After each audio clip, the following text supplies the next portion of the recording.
question remains, is the Starliner capable of safely returning the two astronauts or even safely itself, despite Boeing's insistence that it is? Former NASA astronaut Jose Hernandez is joining us now. You know a little something about this. What do you think? Is it safe even to return on its own? What are the challenges and risks?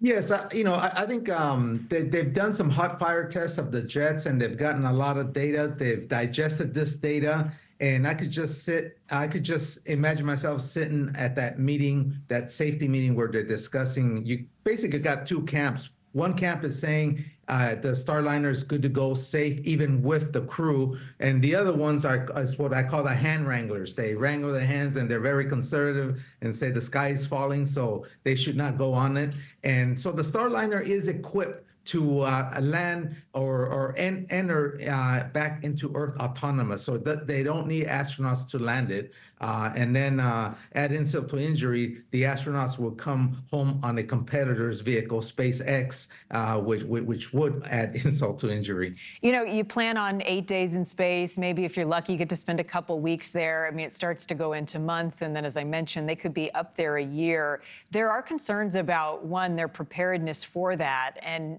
two, the physical concerns about their health. I mean, it takes a big toll on your body to be in space. What are some of the issues at hand here?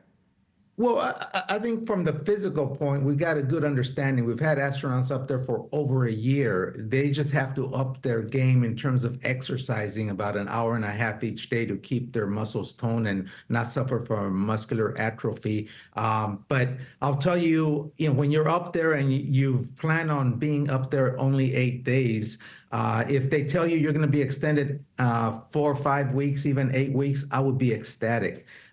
When they tell me it may be 8 months, it starts to get a little bit on the annoying side, because I'm sure these astronauts have plans with their families, and you could just imagine their families thinking they were only going to be gone 8 days. Now it's going to be maybe 8 months. So it's a little annoying, but these guys are professionals. I know both of them. I know Butch and Sonny, and they're professionals, and they'll be able to do the job. I have no doubt with respect to their mental strength to be able to go the 8 months on the station. Yeah, through the duration. One of the issues that's being brought up is that if the SpaceX rocket is used, as you mentioned, a potential option, the astronaut suits don't fit that rocket, and they would have to return unsuited. Does that matter?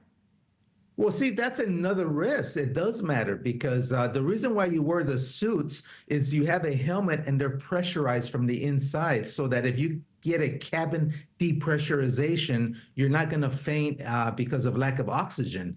Whereas if you're not wearing the suit and you don't have a mask, then you can faint and pass out and even asphyxiate and die. So it is dangerous. So you're adding other risks. Now you got to balance the risks of which one is less riskier. And man, that's a field day for the safety panel that's discussing all this. Yeah, and when you talk about the risks, what are some of the side effects of spending this much time in space? Certainly in your return trip, but once you get back on Earth, how long to acclimate back to 2 feet on solid ground? Well, it all depends how if you've been religious about doing your exercises 90 minutes a day, then usually you need some physical therapy, but the recovery is pretty quickly. There's other people that perhaps cheat on the exercise, and you kind of find out because then they come recumbent, they can't walk, and they're brought out on stretchers. But everybody's different. It doesn't mean that if someone went on a stretcher, it doesn't mean that they didn't exercise. It's just everybody's different with respect to the atrophy effects of your muscles for being out there that long. You also have a bone density loss that you regain. The pressure in your eyes also is an issue. So there's a lot of things, and of course radiation, but all those are well-known, well-studied, and I think can be mitigated. Thank you for watching. Go to newsnationnow.com to find NewsNation on your television provider. And don't forget to click the red subscribe button below to get more of NewsNation's fact-driven, unbiased coverage.